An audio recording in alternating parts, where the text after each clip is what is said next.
Alright guys, so I'm gonna try to make this quick video here. I might not be successful at it because I have tendency to ramble on and on. But in this video here, done by Breaking Point by James, he's gonna tell you what is the view of Wall Street when it comes to ownership, right? And before I play, I would like to say that I'm not a financial advisor. I don't have um, the experience in owning a home or mortgage or anything like that. What I have is observation, point of view, and what I would love to do for myself financially that makes sense to me. Okay. All right. So let's play and then we'll discuss later. That in the comments below. But the point is, the Wall Street Journal also thinks that people should rent a home instead of buy. Bloomberg, America should become a nation of renters. Business Insider, millennials aren't buying homes, and it might not be because they can't afford them. Some actually prefer to rent instead. CNBC, self-made millionaire, don't buy a home unless you can afford to waste money.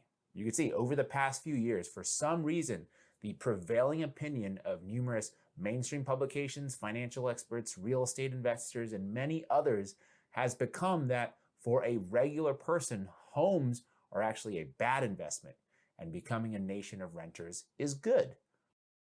Now, that's called a manufacturing consent right there. You know, it's it's cooler if you're owning because you get to move all around the world and, you have more freedom that way and all that stuff, right? But if that's the case, just like he said, he's going to continue. But if all that is true, explain to me this headline from late 2022. JP Morgan is about to spend $1 billion on hundreds of rental homes across the US on the way to becoming a mega landlord. Quote, Haven Realty Capital and JP Morgan Chase's asset management arm said they will invest up to $1 billion to develop build-to-rent single-family homes across the country. And there's the con. They are telling regular Americans that buying homes is a bad investment while simultaneously spending billions of their own dollars buying up the exact same homes, presumably because they see it as a great investment. Otherwise, they wouldn't do it. Think about it for a second. Their actions are actually suggesting that it's not necessarily the case that buying homes is a bad investment or that the younger generation prefers to rent.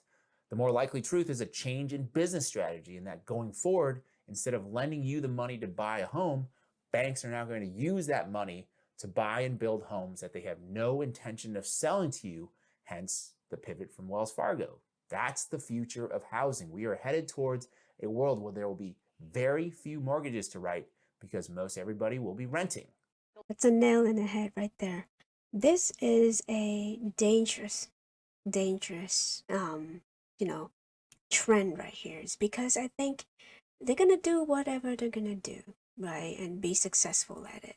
And if we're not pushing back, this is gonna happen. American dream is no more. It has already been gutted back in 2008, right? The middle class is no more, and then you have people who have the power to manipulate using the media to try to convince you that renting is bad for you, while in behind closed door, what do? They buy up all this asset and they own it for themselves, right? Now we all know, well, okay, based on my observation of all of this past year, who's the biggest real estate people around, right? I mean, meet Calvin and all that stuff. He would tell you like owning real estate is the best decision that he ever made in his life, right?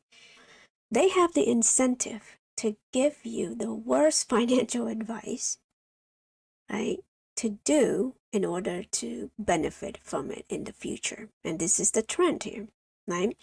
And look at what they're trying to do right here. The lack of available homes and sky-high prices are giving life to a novel concept in housing, built-to-rent communities. Single-family homes with high-end finishes, top-flight security, even a doggy door.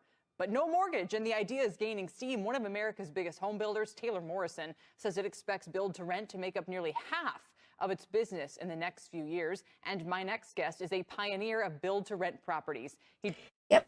So they profit more by convincing you that owning is not good for you. Okay? Now, let me bring it back to GME. The same way, right? They always trying to distract you from the thing that is you're supposed to be owning. Now, again, I'm biased, right? I own GME, of course. It's no secret there.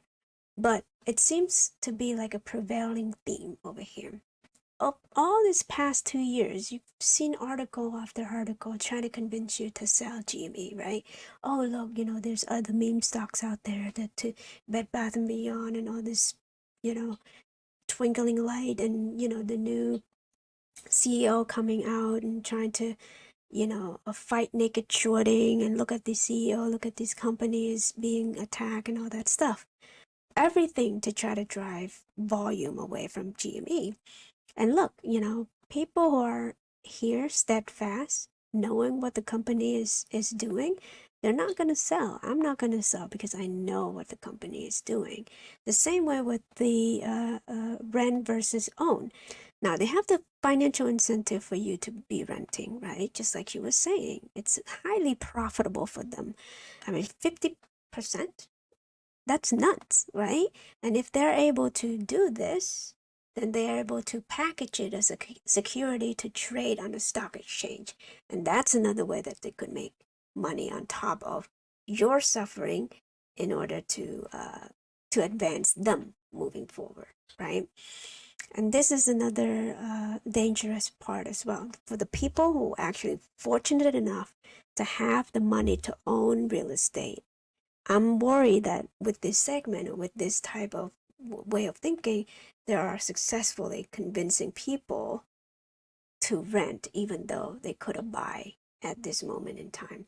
I feel like within these 2 years, real estate is going to become expensive. And if you want to own a home in your lifetime, the next few years going to be the best few years to save up as much as you can in order to grab at least one house for yourself, if you are able to, right?